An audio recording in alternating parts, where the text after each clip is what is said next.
Qualquer um que queira virar médico, advogado ou engenheiro, sabe o que tem que fazer. Você entra na faculdade, você vai estudar durante alguns anos, você não vai precisar necessariamente escolher suas matérias, elas vão ser dadas para você. Se você for um aluno aplicado, você vai ser um profissional bom. Mas quando se trata de ser um escritor de ficção, a coisa muda de figura. É disso que assuntos o aspirante a escritor de ficção precisa estudar, que eu vou tratar nesse vídeo.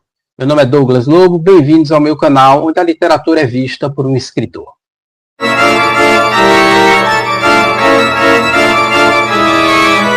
Quando eu decidi, aos 17 anos, que eu iria ser um romancista, uma dúvida me assolou, e continua a me assolar por anos.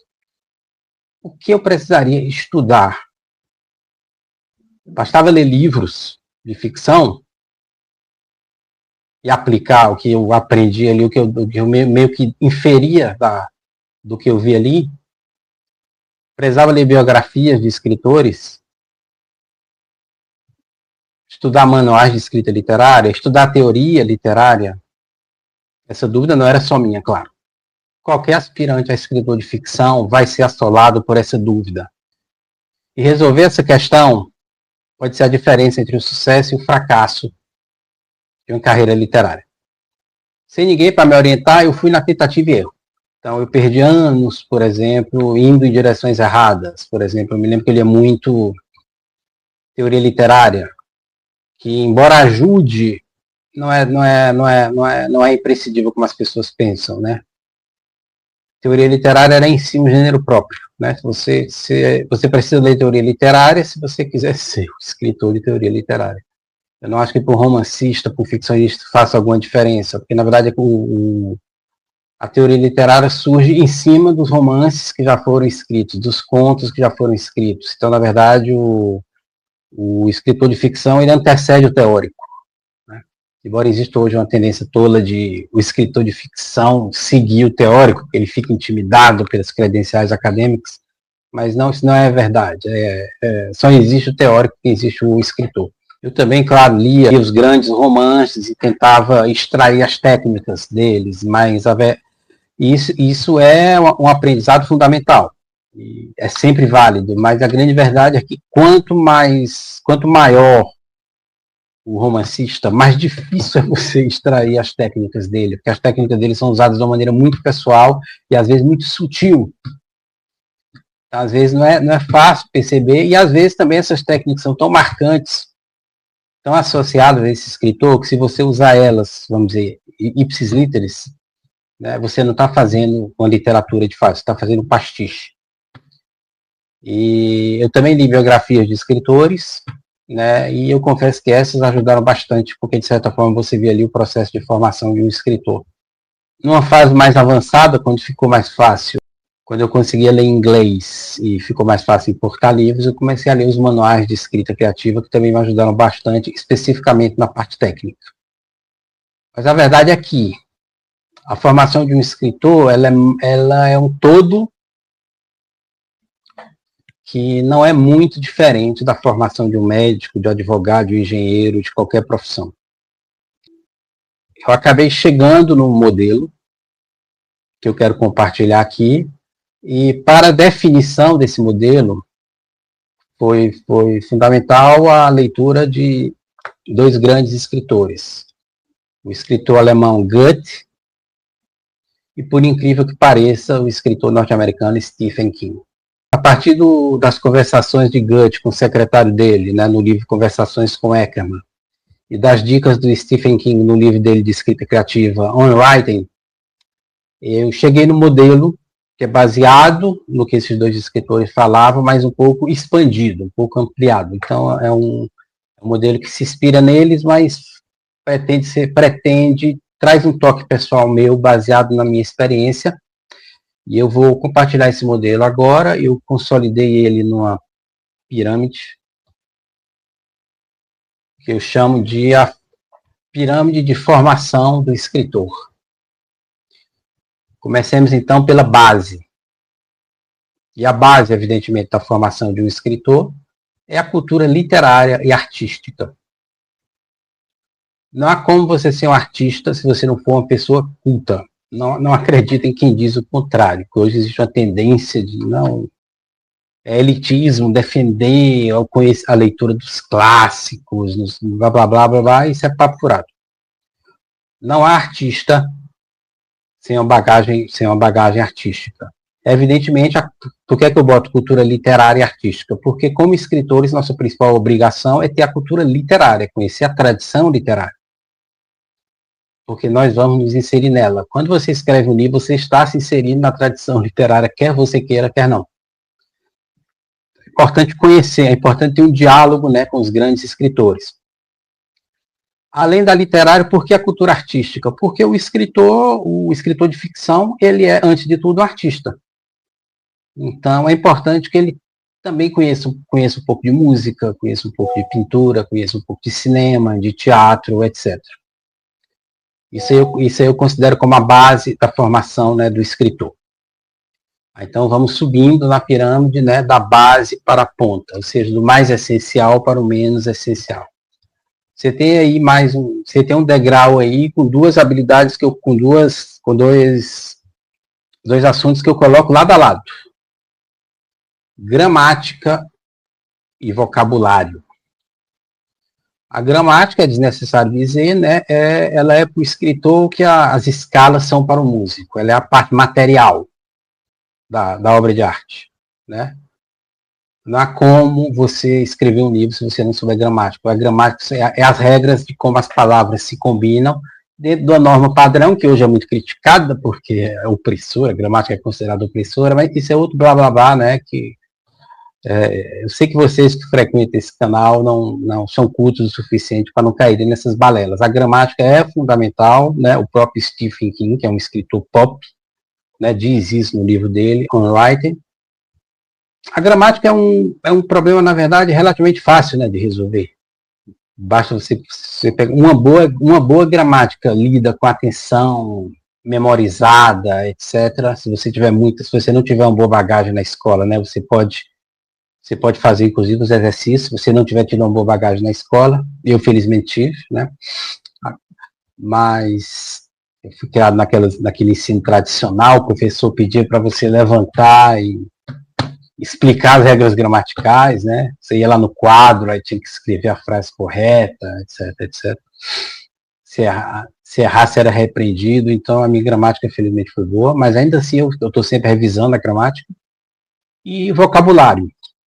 Vocabulário, é desnecessário dizer, para um escritor de ficção é fundamental, porque você tem que nominar as coisas com as palavras corretas, além de você ser capaz também de conhecer sinônimos, porque a língua portuguesa não aceita redundâncias como a língua inglesa aceita, por exemplo, né? Então, as repetições na língua portuguesa, elas ferem o estilo.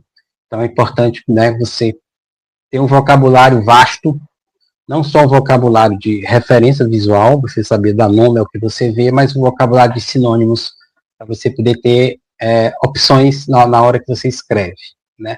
Uma coisa que eu tenho feito para incrementar meu vocabulário, que eu recomendo muito, eu estou começando a pegar livros que descrevem realidades físicas. Então, especialmente aquelas em que eu vivo e que, portanto, aparecem nos meus livros. Então, por exemplo, muitos dos meus livros são ambientados no sertão e no cerrado, né, no cerrado nordestino. Então, eu adquiri livros sobre a vegetação do cerrado, sobre a fauna do cerrado, e eu vou lendo esses livros, né, sem muita pressa, aos poucos, porque a ideia é associar o visual com a palavra.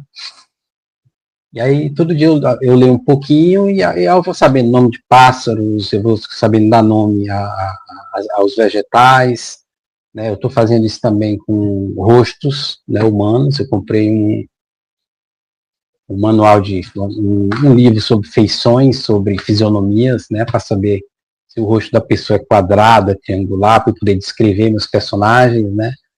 E eu também adquiri também um livro sobre móveis, né? Porque eu gosto muito de descrever móveis nos meus livros, porque eu acho que os móveis denunciam muito o que o personagem é. Eu acho que os móveis são um fator de distinção. E às vezes eu tenho dificuldade de descrever, porque você botar só cadeira, você não está falando nada, né? Tem vários tipos de cadeira, e o tipo de cadeira que a pessoa usa denuncia nível social, gosto, postura perante a vida, inclusive. O vocabulário ele é muito mais do que aprender palavras, pegar um dicionário e ficar lendo palavras. O vocabulário é a relação física do escritor com o mundo. Portanto, é fundamental. O Stephen King, no livro dele, não recomenda que o escritor tente incrementar o vocabulário, porque ele tem receio de que o escritor comece a querer usar palavras muito difíceis, e aí prejudica a clareza. Eu acho importante aprimorar o vocabulário, mas, de fato, saber que, como prosadores, a nossa linguagem é a linguagem comum do dia a dia. Estilizada, mas é a linguagem comum. Então, aprimore seu vocabulário, mas não tente escrever como José de Alencar, não, que não vai dar certo. Então, nós acabamos de ver 2 degraus da nossa pirâmide, vamos subir para o terceiro, estilística. Este é um assunto que muito me interessa. Eu admiro muito escritores com estilo. Eu acho que não existe literatura sem estilo. E um dos maiores erros que o escritor pode cometer é descuidar desse aspecto, ok? E a estilística é, de fato, uma questão bem complicada, porque simplesmente algumas pessoas têm uma sensibilidade para sempre outras não têm. Ponto. Então, existe isso, existe inclusive, sempre fiquei perplexo quando eu descobria que as pessoas não conseguiam captar o estilo numa obra. Eu sempre achei interessante, mas tem gente que não consegue. Tem gente que lê Machado de Assis, por exemplo, a pessoa não consegue gostar do livro, porque a pessoa não consegue usufruir do estilo. Ela não consegue sentir que tem um estilo ali. Ela fica atrás da história. E eu confesso, quando eu comecei a ler livros, eu não tinha ninguém com quem conversar, porque ninguém lia livros perto de mim. Na minha cabeça, essa sensibilidade ao estilo, ela era natural, era disseminada. Né? Eu me lembro, na faculdade, né, que eu fiz faculdade de jornalismo, então comecei a conhecer gente que lia livros. E eu fiquei perplexo, que algumas pessoas não tinham essa sensibilidade, elas não conseguiam sentir as palavras. Talvez dê para desenvolver, talvez. Eu acho que, por exemplo, a poesia é uma excelente maneira, a leitura de poesia é uma excelente maneira de desenvolver sensibilidade estilística.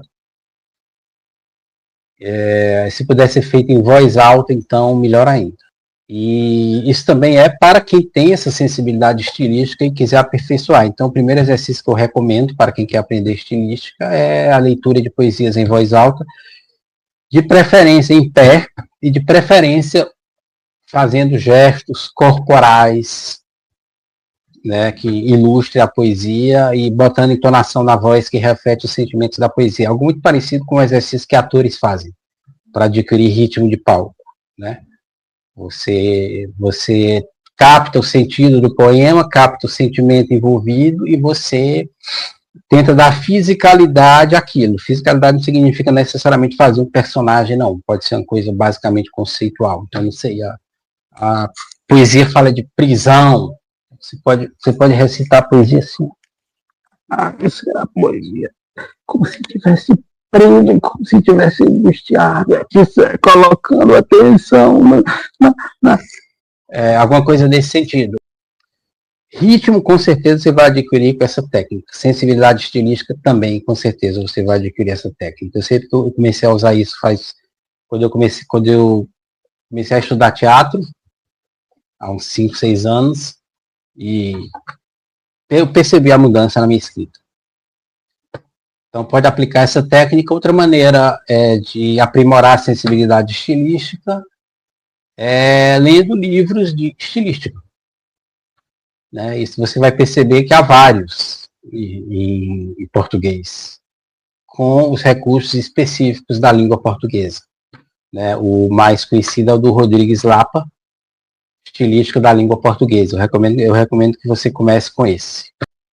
E mantenha ele sempre perto de você, porque tem várias dúvidas de estilística que ele tira. Inclusive, ele mostra as várias vezes em que a opção estilística deve predominar sobre a opção gramatical.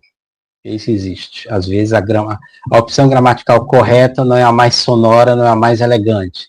Nesses casos, é legítimo para o escritor, né, já que ele não está fazendo prova de redação do Enem ou de concurso, elegido para o escritor que a opção estilística se sobrepõe à opção gramatical. Então, continuemos aqui na nossa pirâmide. Acima da estilística, você tem as técnicas de storytelling. O que é que nós temos até agora, então? Nós temos o escritor, que está aqui adquirindo sua cultura literária e artística, que está aprendendo gramática, ou reaprendendo gramática, ou revisando gramática, está aprimorando o seu vocabulário e está aprimorando a sua sensibilidade estilística e a sua noção de ritmo. Ok, a gente pode dizer que os fundamentos estão bem sólidos. Aí o escritor senta, né? Vou escrever uma história. E aí ele trava. Por quê? Porque aí ele, para escrever a história, ele precisa saber construir um personagem. Ele precisa saber construir uma trama. Ele precisa saber descrever um ambiente. Ele precisa saber escrever diálogo. Ele precisa saber trabalhar o tema. Ou seja, ele precisa saber fazer uma série de coisas para os quais ele não tem ferramentas. Todos esses fundamentos, né? E ele não tem ferramentas. Isso foi um problema com que eu me deparei.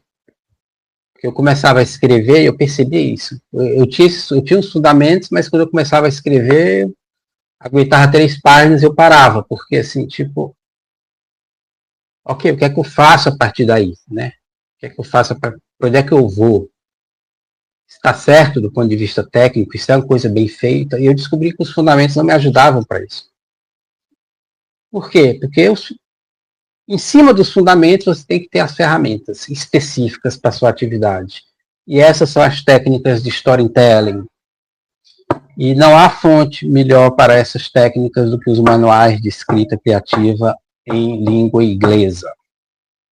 E os americanos, como os americanos principalmente, né, como são obcecados com produtividade, eles tentam formatar tudo para a técnica, né? E isso pode criar uma distorção muito grande se o seu único estudo como escritor for essas técnicas. Porque o ficcionista, ele é um técnico intelectual. É uma mistura, ele é meio técnico e meio intelectual. Então ele não pode ser só um técnico, mas ele também não pode ser só um intelectual. E aí que muita gente erra. A pessoa acha realmente com uma boa bagagem cultural e os fundamentos da gramática, do vocabulário, da estilística, por si só, vão fazer você escrever uma boa história. Não vão. Isso é como você achar que saber os fundamentos dos negócios por si só vai lhe permitir construir qualquer negócio. Não, não vai. Os fundamentos dos negócios são válidos.